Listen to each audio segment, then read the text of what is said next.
Hey guys, how y'all doing? My name is Bill. Welcome back to my channel.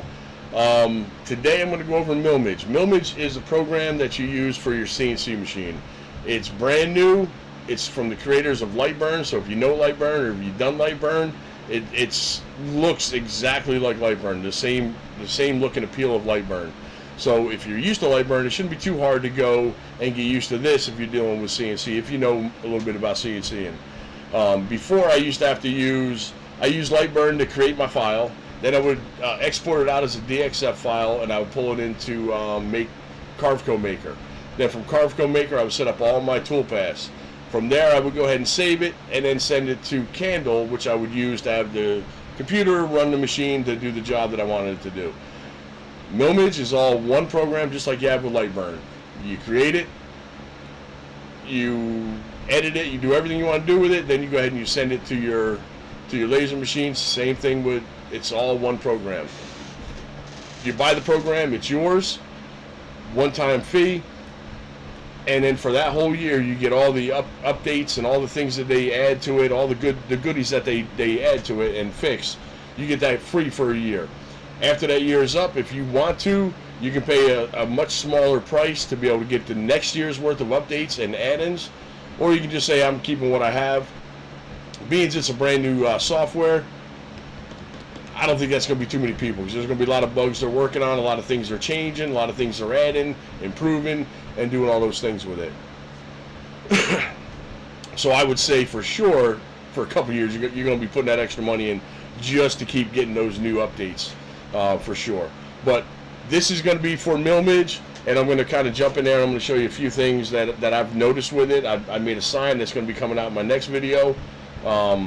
It's already done. I just got to edit it, and I'll have that posted for you as well too. But this is going to be just some of the basics of Milmage, of what I was able to find and what I was able to do and be able to get with it. So we're going to jump in now and we're going to check it out. Alright, so you're going to click in Milmage, and it's going to look, let me pull a new window up. It's going to look just like this. Every time you double click your icon, this is what it's going to come up as. Forget that. We do not want to save the edit. This is what it's going to come up as. Actually, it's going to come up as this. It's going to be a beginner. I don't like the beginner one. It's too many steps to go through. I'd rather use the advanced setup, and this is what it looks like. Everything that's in the beginner, you keep clicking next, it's going to be all exactly on one screen. This is going to be one, that's going to be another, it's going to be another, it's going to be, and then you'll be able to do it. So the first one's going to be safe clearance of your height. 20 millimeters is really conservative, so I'm going to change that to 10. And then 5 and 5, I'll keep all those the same. My units I'm going to keep as millimeters. And the width, if you know it's, let's say, 10 inches by 10 inch piece of material that you're going to be using, you go ahead and you click on it and you put 10, and then you hold the shift and hit the comma key. It's going to change that to inches, so you don't have to try to know what is 10 inches in millimeters. You come down here, do the same thing. You're going to hold shift, hit 10, hold shift, and then the comma key, and then you can go ahead and get that. Your thickness is, if you're not cutting the piece completely out, you leave it at 10. It doesn't matter. If you know it's a 5 millimeter piece that you're cutting completely out, then you would change that to 5 millimeters. Your 0 point is either going to be on the top or on the bottom. Mine is, I always use mine on the top. That's where on the top of my work piece, that's where it's going to be. And then over here you got your bottom left, you got bottom right, and so on. Center, top left. Mine, I have home and switches, so I leave mine in bottom left because that's where it is. Now all you do is you go ahead and click create new project, and it's going to bring a grid here that is going to be 10 inches by 10 inches. How do you know? If you click on this corner, roughly-ish, come down to that corner-ish, change it to inches, you're going to see it's 10 by 10. Okay? So, that's going to be what you, every time you come up, that's what it's going to be. Now, if you mess this up and you're like, well, I actually wanted it 8 inches by 8 inches, you don't have to redo everything. All you have to do is come up here to File, Project, Setup, Edit. And it's going to bring that same panel back up. Now you can change it to 8, and then hold the shift and the comma key. Come down here, hit 8, hold the shift and the comma key, and that's going to change it into inches for you right there. Now you'll see now it's actually 8 inches by 8 inches. And if you look at it, if I was exactly on that, it would be 8 inches by 8 inches. So that's how easy it is. If you mess it up or you want to change it, you can always go into File, Project Setup, Edit, and you can change all your settings right there, just like that. It's real easy. Or you can go back to the Use Beginner, which I just don't.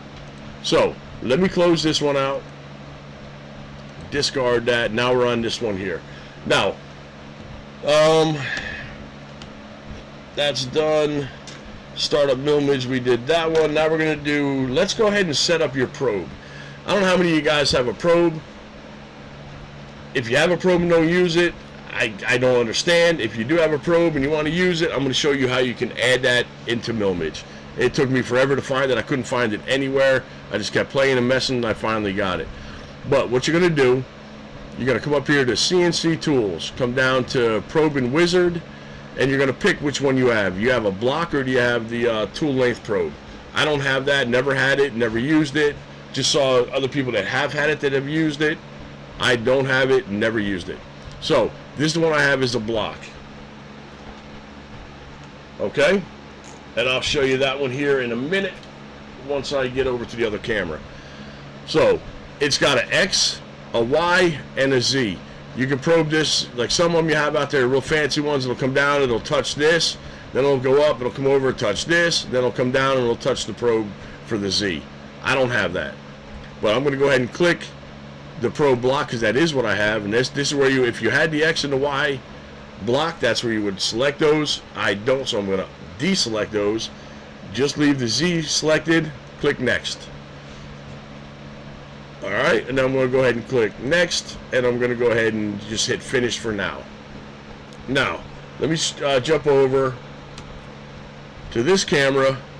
This is the probe that I have. It's a cheap one. It came with my Genmitsu 4040 Reno. It's a real cheap one. It's got the alligator clip, and then it comes down and does that. First thing you need to know is, what is your thickness of your Z probe? You have to know your thickness. Put it down with your calipers, come down, and it is 12.12 millimeters. So I know that's what it is, 12.12. So I'm going to go back to Milmage, and you're going to go to your CNC Tools, come down to Probe Settings, click your block, or if you have the other one, but this is what I have, the block. Now, all these things you can set and change all these things. The only ones I changed was the probe depth. I thought the offset Z, I thought that's what it was for the longest time, and every time I did it, it just kept messing up. I couldn't figure out why this is not working. So then I finally figured out it's actually probe depth. And you see right here, it is changed to 12.12. That is the thickness of my probe.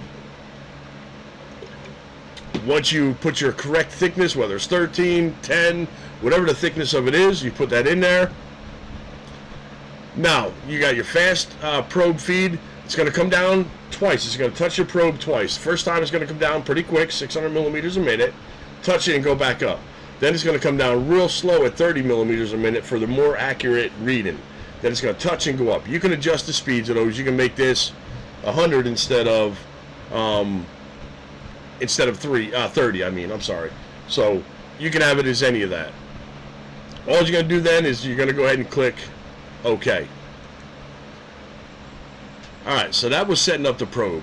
Now, another thing I want to talk about is I want to go over a setting here that's pretty, a setting that I really like. You go to your, I think it's under your wrench. Yes. You go into your wrench and your screwdriver, and it's right here. It's Enable $J Jogging. You click that. Now you see I can't hit OK down here, or save, whatever it is. So I got to slide this all the way down. Then I can click on it, bring it up, and now you have OK. So it'll save that setting. Now what that's going to do is if you go over here to your Move tab, if you don't have your Move tab, you just go to Windows, and then you look for Move. Right here, you click it. It'll be unchecked if it is. You just hit the check, and it'll put Move tab in there. But you go to your Move tab, and you'll see you have all these move functions with your machine. Now my machine should be. Let me make sure it is ready. So it is set up to the to this. So we'll be able to do it. Now in the Move tab, you got these arrow keys where you can go on angles. You can go left, right, up, and down. You got your Z distance. You can go up and down. But now you'll see you have continuous jog here. If you click that continuous jog, all you have is straight up, straight down, left, right, and then up and down with your Z. So if you click and hold, your machine will actually, let me see if I swap, if that's gonna, make sure you're on the right camera. It is. Let me lift this up just a little bit. You'll actually see the machine moving now. And if I hold on the right arrow key, it's going to keep going until I let go.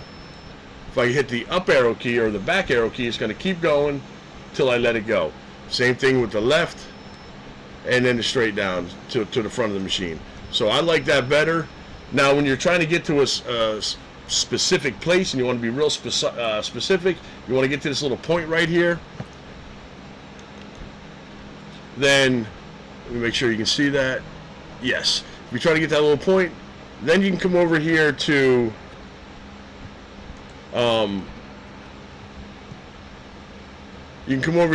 this, and you can uncheck the continuous jog. Now you can put your increments in 0.1, 0.5, 1, 10, or 100. Now I know I want to be in this area right here, so let me hit the continuous again real quick, and I want to bring it down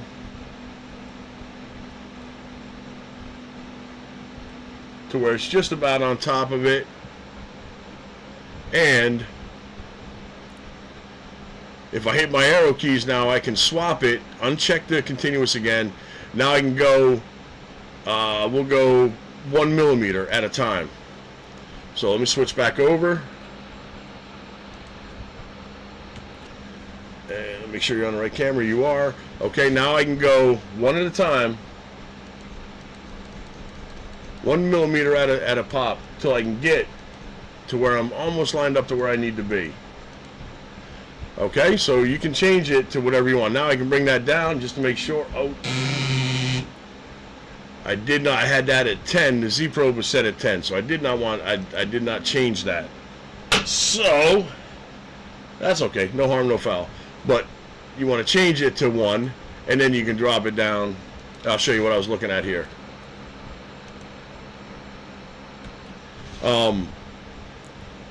I had it set to, the default was 10. So when I clicked the down arrow, it went 10 millimeters down. That's what happened. I didn't change it to 1 millimeter. So when I click on it, it will drop down 1 millimeter at a time until you can get it just lined up inside your hole that you had.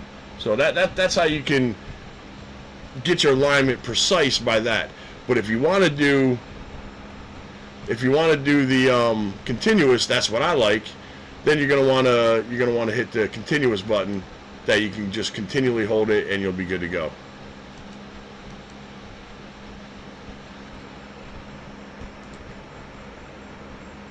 Which would be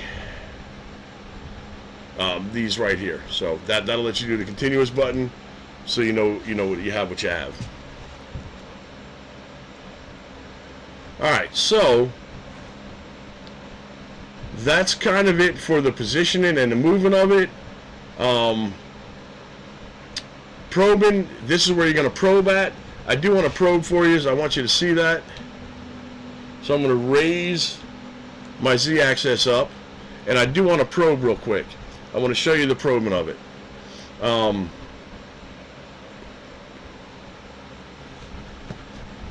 You hit your alligator clip. Well, let me make sure.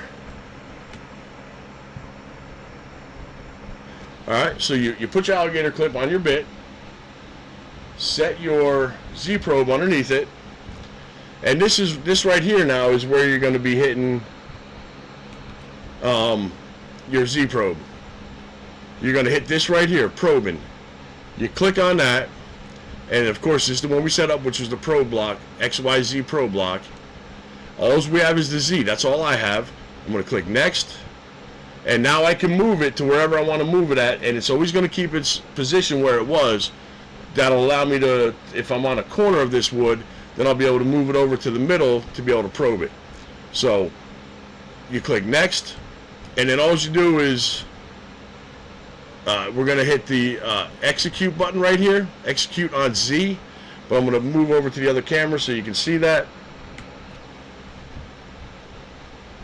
And all you do is hit that execute on Z, and it's going to bring it down. You'll see the first one's a little fast. It's going to go back up, then it's going to come down real slow and touch it that final time. Now it knows that it just calculated that this bit is going to be 12.12 millimeters for me above. It's going to calculate that with the setting, so it knows exactly where the top of this wood is. And then all you do is you click finish, and now you're ready to run that job. So that is the enable $J jogging. That's a pretty good feature to have and to go with it. Alright, so the next one I want to kind of set up now is going to be framing. I kind of like this. You know, with light burn, you can frame your material out. You know, you can get it exactly where you want to have it. So I'm going to go ahead and I'm going to hit job control, and I want to hit the home button, and it's going to take my router up, and it's going to come all the way to the front left corner, and it's going to park it right there. It's got the limit switches, so it knows exactly where the home position is, 0, 0, 0. So now when you're looking at this right here, this is 8 inches by 8 inches, but I'm only using what is this in inches? 1.06 by 1.1. And the same with this, because all I did was I duplicated that over. So this is actually 8 inches, but I'm only using 1.06 by 1.1. So it's going to know that that's going to be that corner of this wood that I have on there. So my machine jogged home. It knows where the home is. And if you go to the move tab, you'll see my machine. This is M for machine. Tool position M. That's your machine. Is parked at 0, 0, 0, 0 all the way across. Now it knows that my tool, my workpiece is going to be over in here. So what I'm going to do is I'm going to go back to the job control, and I'm going to go ahead and I'm going to hit frame. And now it's going to frame. Let me swap cameras.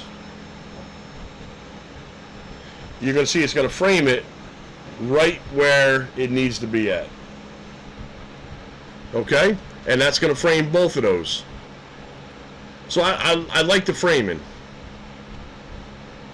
That's where what I can do is I can hit my Z down, and I can put that right where it is on the corner of that piece of wood that I'm actually going to engrave in, and I can go ahead and I can do the job control, frame, and it's just going to frame it around. So I like that. Alright, so that's going to be your framing. Framing, I really like the framing that they have with it. I really like that. So now the next thing I wanted to kind of set up was multiple bits. I want to set up, because when you start Milmage, you're not going to have any bits. So I want to make sure that we have show you where you can set up your bits. So let's go ahead and come over here to Milmage. Alright, that's where we're at. Perfect. And first thing you're going to do is you're going to come to operations, and I'm going to leave those two here for right now because that's what is actually on the workbed. No, actually, let's go ahead and we'll just click one, hit the little trash can here, and get rid of them. Now, we're going to set up a bit. my bits are, and I'll just set up 2 different bits. I'll set up a 0.4 millimeter bit, and then I'll set up a 1.4 millimeter bit. I'm going to set up those 2 bits, and this is how you would go about doing it. You would go to Edit Tools. When you start it out, you're not going to have anything in here, so you're going to have to create a folder on your desktop that it's going to put all these bits in. So I'm just going to pretend they're not here. Let's lower this one down, and let's lower that one down, and you're going to start out with a blank screen. First thing you're going to do is you're going to click on this right here, create a new category, and I'm going to call that category Test space 0.4 is what I'm going to call that category. Okay? Now I'm going to click off it. It just put a category up here, Test 0.4. Now I'm going to click on that folder, and I'm going to go ahead and it's going to be an end mill. But we're going to click on it, and then we're going to hit this little create new tool. And it's going to be an end mill. They have end mill, ball mill, V-bit, drill, and roundover. They're the bits that you can select from. I'm going to do the end mill because that's what it is. Name, you can name it whatever you want. I leave it blank. Vendor, if you know where you got it from, like I got a lot of bits from SaneSmart, I'll put SaneSmart in here. Tool number, if you have a tool bit changer with your machine, you would definitely want to put that in there. 1 for this bit, because when it knows it, it's going to go change it to the 1 position. I don't have that, so that means nothing to me. Now your diameter, that is what you're going to change right now. You're going to change that to 0.4. So we'll go 0.4. And the flute length, it's not the whole length of the bit. It's actually going to be just the length of the flute part of it, the actual engraving part of that bit. So I know when I measure with my calipers, it's actually 5 millimeters. So I'll put 5 in there. They're usually mostly two flutes. So I'll leave it at 2 flutes, and we'll come down here. I know the feed rate is 600 millimeters a minute is going to break that bit. So I'm going to click that. I'm going to change that to 150 millimeters a minute. And the plunge rate would be fine. The ramp would be fine. Now this is where Milmage, they keep it standard at 0.1. It will not do anything at 0.1. So if you have one of those machines that has automatic router on it, where it turns on and off with your machine, then you would want to set that to whatever you want your speed to be for that bit. I don't, mine's all manual. I have a Bauer router, trim router that I put on this, so it doesn't matter. I have to turn it on and off myself. So I'm just going to come over here and click the up arrow key just once to get it to, because otherwise it's not going to, it'll give you an error code later. So you just change it to whatever you want. You can change it 16,000. It's not going to change anything for my router because it's manual. It's not automatic. And depth per pass for this 0.4, I found with mine needs to be 0.5 millimeters. 1 millimeter was just way too much. It was breaking up. And 40%, the highest you can go is 50%. So that's as high. You can't go any higher than 50% a step over. So I'll leave it. I'm just going to leave mine at 40. All you do now is you click Apply Changes. And you'll see, just put it in there. Test 0.4 end mill 0.4 millimeter bit. And it'll show you over here what it looks like. So that's the one we're going to put in. Another one I'm going to put in is going to be, we need to add another category. So we're going to go Test 1.4. And I'm going to go ahead and click off of it. And it just put that category up here. Test 1.4 is right here. You click on it. Then you come over here and you click your bit because you want to add a bit to it. Now I know the 1.4 is going to be right here. The diameter is going to be 1.4. And my flute length, I believe, was 11, I believe it was. So let me just check my calipers out. And all you're measuring is the actual threaded part of your bit, the actual engraving part. And it is 11 millimeters. So You put in there 11 millimeters, and it's 2 flute, and 600 millimeters a minute is fine, and all that stuff will be fine. But again, your spindle RPM, you need to change that. I'm just going to go up to that. That's good enough, and then I'm going to leave that at 40% over. Probably could go a little bit down, but that's fine. We're going to go ahead and hit apply changes. Now you see you got both of your bits here. You got your test 0.4 millimeter bit and your test 1.4 millimeter bit. So let's go ahead and hit OK. Now we got our little boxes here. I just created a little box, and what we need to do is we need to create a toolpath for this box. First one I want to do is going to be the green one, and the way you can change it is right down here.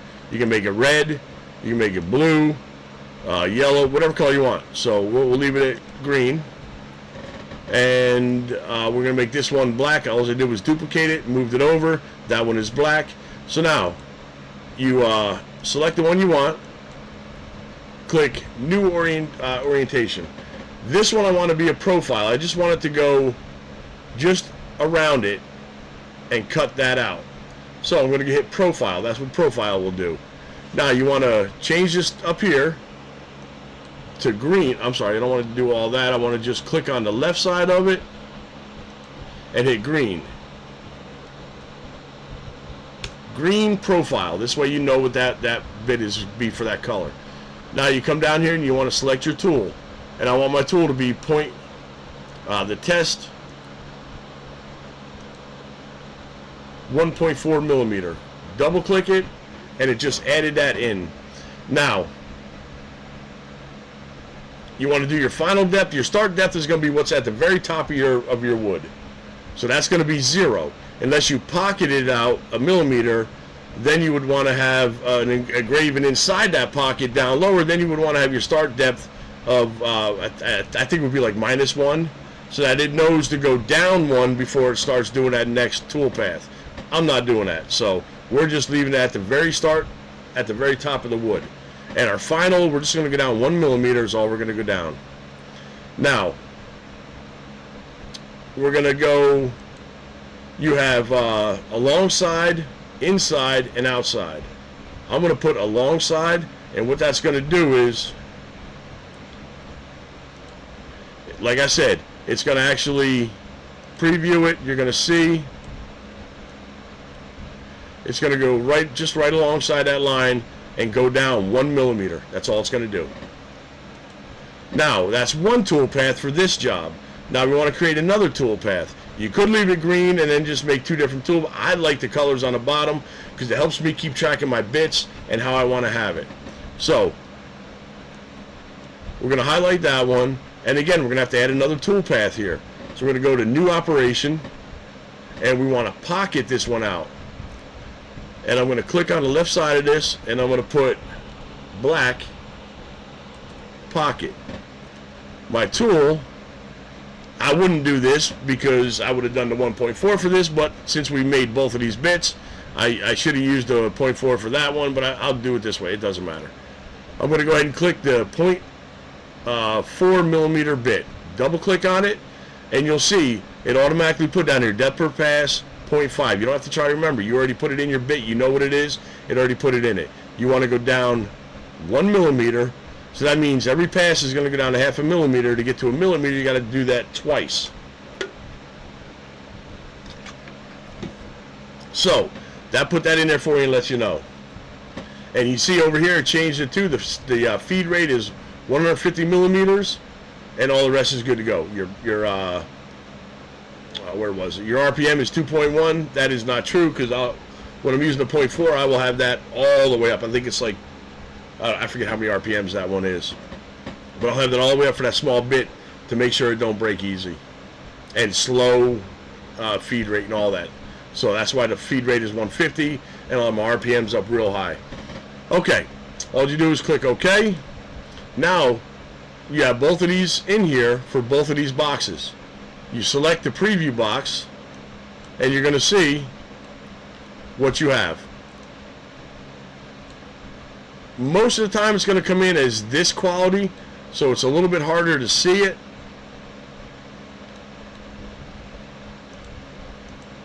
When you zoom in, it just gets a little whatever.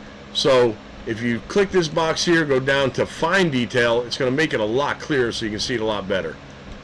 This doesn't really make much, doesn't make a difference for it, but it does help it out with, if you have complex designs and things, you'll be able to really see it a lot better. So if you click on this and go down, you'll see this is just a line that went around it, but this is your pocket. It just took all that material out. It started right here and it just went back and forth until it got all the way to the top, and it got it down 1 millimeter. It's going to take 2 passes to do that 1 millimeter. If you look right here, you'll see 2 paths for this one right here, because it's 0.4 and you only have it set to go down 0.5 millimeters per pass, so it's going to take 2 of those to make 1 millimeter. But if you look at this one over here, there's just one line, because you went down 1 millimeter and you said your bit could go down 1 full complete millimeter, so that's why you only have 1 there. So you'll be able to see the 2 different ones. That's 1 line, and that's your two lines, your passes going around. All right, so let's go ahead and click OK. And I think that's it right there. We got the 2 bits we set up. I mean, you just, and then to add more, you just go to edit, and then you can add as many as you want. I'm going to get rid of these. I'll get rid of those a little bit later. That'll be fine. The test, I'll just get rid of them later. But if you add new, you would just add new, and then you can just do a whole new path up here for it, so it knows what file to put it in. I have it going into my desktop, and I made a file that's Milmage bits, and it says Blue Nano and Millen bits, so it has all those on there. So when you go to your desktop, you can load and you can bring them right back in. Let's go ahead and cancel that, and we assign the bits to the squares. I showed you how it looks when you do when you preview it. So I think that's kind of it. I think one more thing I wanted to show you was, right now my machine is home to the front left corner, and if you look at the move tab, it's showing my position is zeros like I showed you, and then it's going to go to here when it finally does its engrave. So I kind of like how you can frame it and how you can see that. That's kind of a really neat thing when you frame it. You know, when you put that bit on that corner of that material. And here's another thing too. You know it's going to be square. Here's another thing too. If you look at my wasteboard, you see I got the grids in it. So I know when I did this, I just set this up and I had it going whatever millimeters in it was, or how many inches it was in, and I just had the machine just engrave those boxes out of it. So this way I know when I'm coming in here and I put this line, this edge of my wood on that line, and I bring that up to the next line, which should be right down here, then I know that I am straight, my wood is straight and level with my machine. I know whenever I put that in this corner, it's going to frame it out and it's going to be exactly there. If I don't have that and I'm just trying to level it, oh yeah, it looks good, and I go and do it, it's going to be all crooked. So by putting your grid pattern on your wasteboard, that's going to allow you to line your wood up for when you are doing your projects, lining your wood up for you. So it makes it real nice. I know I'm exactly on that line. This wood is straight. It's ready to go. So if you don't have a grid on yours, you really need to put a grid on yours. It's really, really nice, really helpful. So I think that's kind of it. I don't think there's much more. This is just to be a real basic beginner. Just some things I kind of ran into. For sure, the probe, setting up that thickness of the probe. If I could have found something on that along, I'd have been so much happier, because it took me forever to find where I can add that probe thickness in there. I couldn't figure it out until I finally got it. I said, oh my God, there it is. It was like 2 days trying to mess with it, trying to get it to be able to set that thickness of my probe. That was one issue I had. But for the most part, that's about the only issue that I've really had so far with Milmage. It's been a real good program. I'm really looking forward to when because right now I'm on the trial. You get a month free trial with it. I have like 12 more days left messing with it. After that, I'm gonna have to purchase it, and I will definitely be purchasing Milmage because I'm spending $15 a month for Carve Co Maker. You add that up over, and that's every month. You don't do it one time and you're done like Milmage is. You buy it one time and you could be done. You have to pay $15 every month to use that program. Well, there's months that you go without using it, but you're paying that $15 every month. Where this program, Milmage, with Lightburn, you buy it. Lightburn is its own program. You pay that subscription for that. If you got a CNC, then you will buy the Milmage program separately. I think it's going to be under $200 when it's all said and done to be able to buy this program. But like I said, you design, toolpaths, and use your machine all on one program. It is so much nicer. You don't have to use 2 or 3 different programs. Carve Co Maker is going to let you design. Then it's going to let you set up your toolpaths.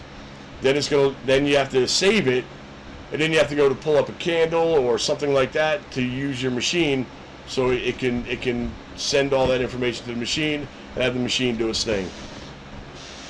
And Candle's free, but $15 every month compared to under $200 one time, never have to pay for it again. And it's the best company out there. Lightburn is the best company out there. If you haven't had Lightburn, and you have lasers, I don't know what you're using, but Lightburn is what you want. So Milmage looks exactly like Lightburn. There's just different ways to set the things up, your toolpaths and things. And if you have CNC, you know what those things are. If you don't have a CNC and you're looking at getting one, I'm going to come up with another video in a little bit later about just some more detailed stuff of it.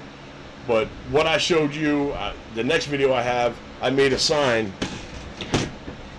using it, and it came out perfect. All the other videos I saw were just, let's put a box, let's put a text in the middle of it, and let's pocket all of it out and leave the text. That's nice. But I wanted to actually see what it was going to handle with a sign. How you can set up your toolpaths for all those signs to do different things. I love the color codes on the bottom of it, so I can set each one of my things to a certain color. I really like that. Another neat thing is, one last thing and then I'm going to be done. Where was it? It's under, let me find where it was. Just give me 1 second. I believe it was under here.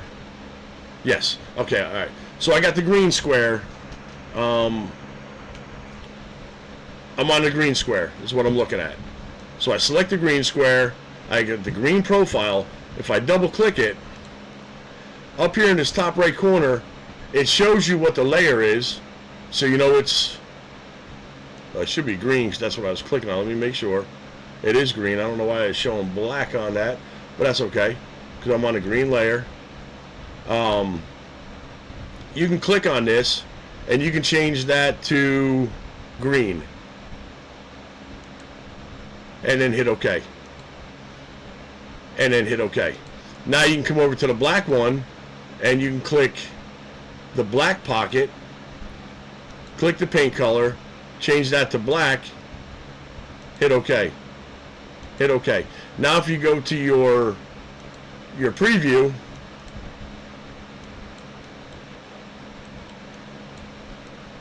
it should have been black in there. It was doing that before. I'm not sure why. That's not showing it now. Oh wait. That should all have been pocketed black. So if I go to Arts Library and then I pull this up, and I'll just use this one right here, the blue right here, and I click on the blue, deselect that, just have the blue. Is it going to let me? It don't have that, but I'm going to change that blue to the green. I'm going to assign that shape to this green profile. Now you'll see it assigned it. Now it's all dark and it's moving. Now if I go to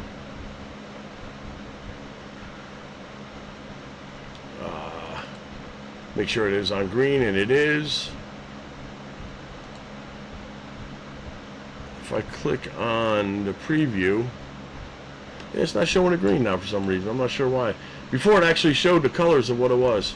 I'm going to have to look into that again, because it actually showed that as all green. And that was really neat. I liked how it showed that. So let's highlight all that. Select that one. Change that. Yeah, see, it's not doing it now, but I'll figure it out, because it was a way that you can change your colors when it does that to that color. So it would make this all green, because that's what it would be. That's the color would be green. You can make this all brown.